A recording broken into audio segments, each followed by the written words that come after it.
At this time, we would like to make a special presentation. We have a very familiar member of our community that we have seen in various capacities over the years, representing Fayetteville and making sure that we stay informed.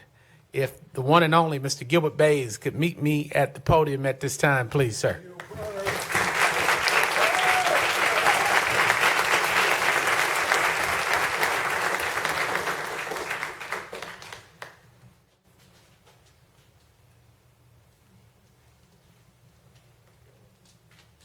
Mr. Baez. Yes, sir. He told me he's going to relieve me of my seat one day, so I'll give him the key tonight. All right.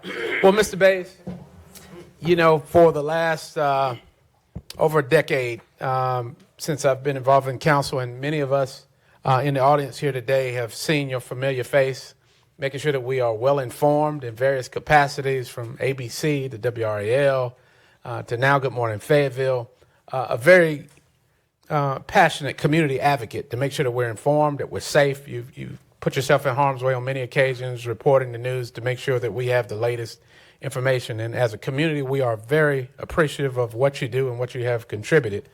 And so, as a token of our appreciation, the mayor and the city council would like to award you our highest honor.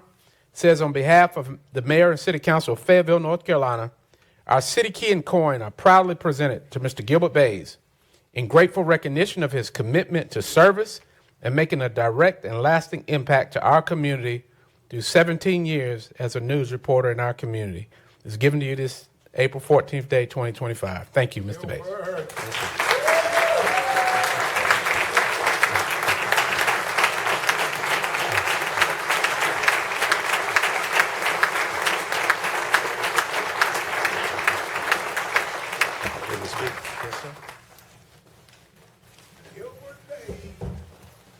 The meeting is going to last for about 3 hours.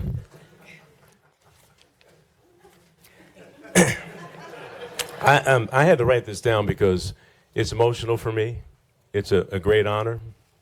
I have my family, friends here, taking time out to come and acknowledge this special evening.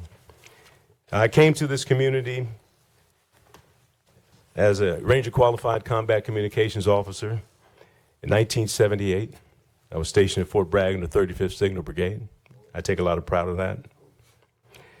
I want to accept this key unto the great city of Fayetteville on behalf of several people. And allow me to indulge, please. First, I give thanks to God and the glory of God that I'm still here. I'll be 70 years old in August of this year. I accept it on behalf of all the service members and veterans who call this community home next door to Fort Bragg. To my broadcast family, WREL, WTVD, where I spent a combined 34 years on television, Mike Joyner, Lou Gillette, Lou Cherry, Bill Harcum, Ed Wilson, some of the photographers who have ventured out where you can see me if it weren't for them, and they never get any recognition, those folks behind the scene. I appreciate them. I worked at just about every radio station in this town. I salute my friends from Beasley Broadcasting Group and my new family from Cumulus Media and News Talk 640 WFNC, our program director, and Kenny Hitman McLean are here tonight. I appreciate you guys. To all the members of D103 FM, thank you for your support.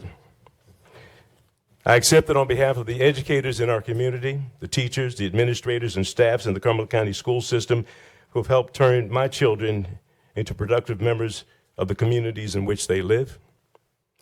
To Dr. Marvin Conley, superintendent of the Cumberland County Schools and my personal friend and neighbor, Godspeed to him as he starts to head into his retirement. In memory of Dr.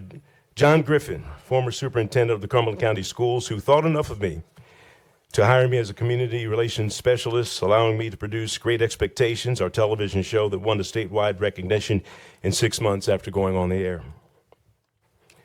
To all the law enforcement officers who are here, all the sheriffs and police chiefs and public information officers with whom I've had the pleasure of serving, and working hand in hand. In memory of Sheriff Moose Butler, to many of us, who's like a father figure in this community.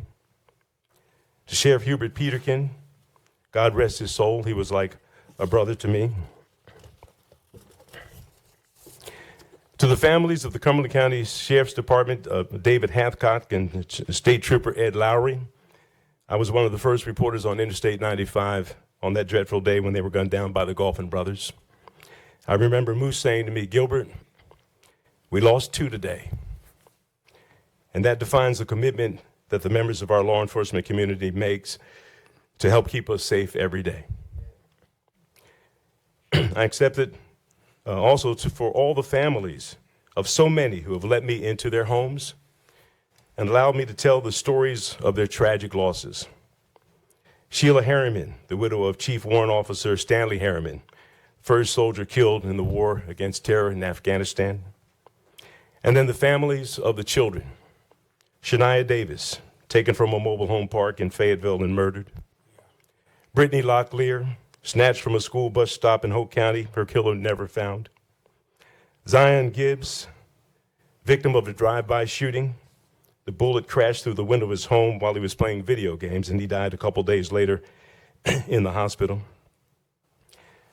Genesis Dockery, killed by her babysitter's son with a handgun that was taken from a gun safe from next door from the grandfather's house. Her sister Amari is here, and Uncle Gil is going to make sure that you get to swim. Stand up, honey. We're going to make sure you learn how to swim this summer, okay, babe? Oh, wow.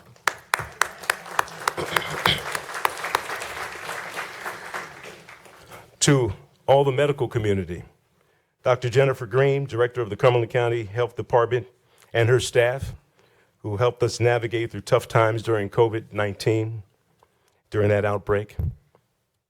To the doctors and staff at Cape Fear Valley Medical Center,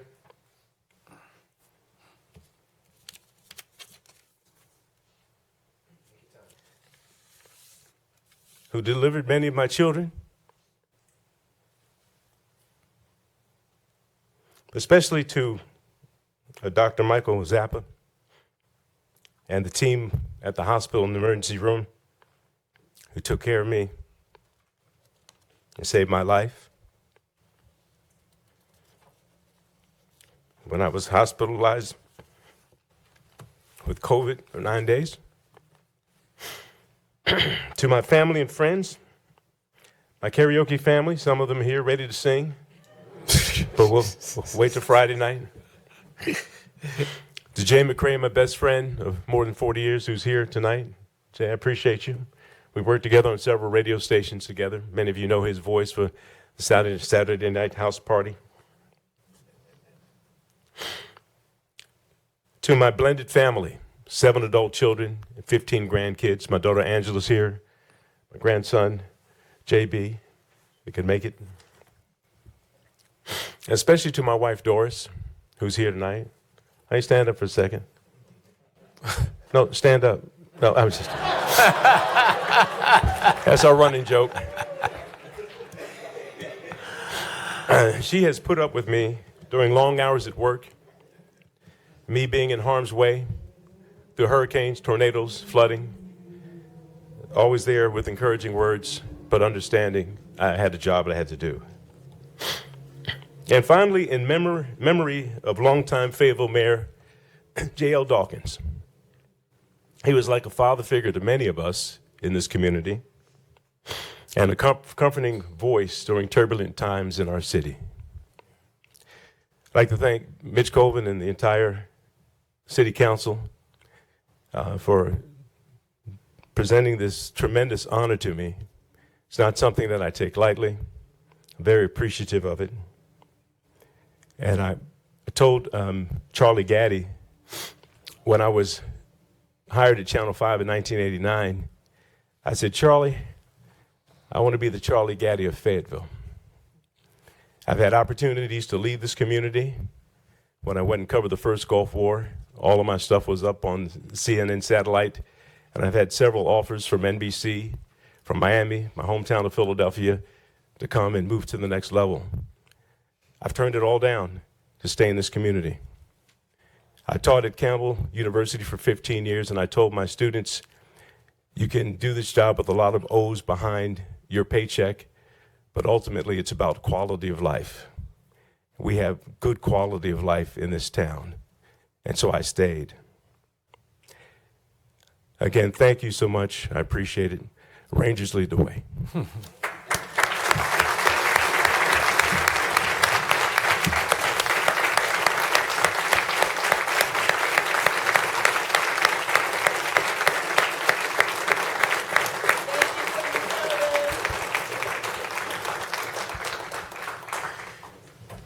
Thank you, Mr. Gilbert Baez. Special thanks to your family for loaning you to this community. And you said you're a Ranger, so go home and get your sleeping bag because you will not get in her bed talking about her height tonight. So talk to you about that on Thursday. Tell me how it went.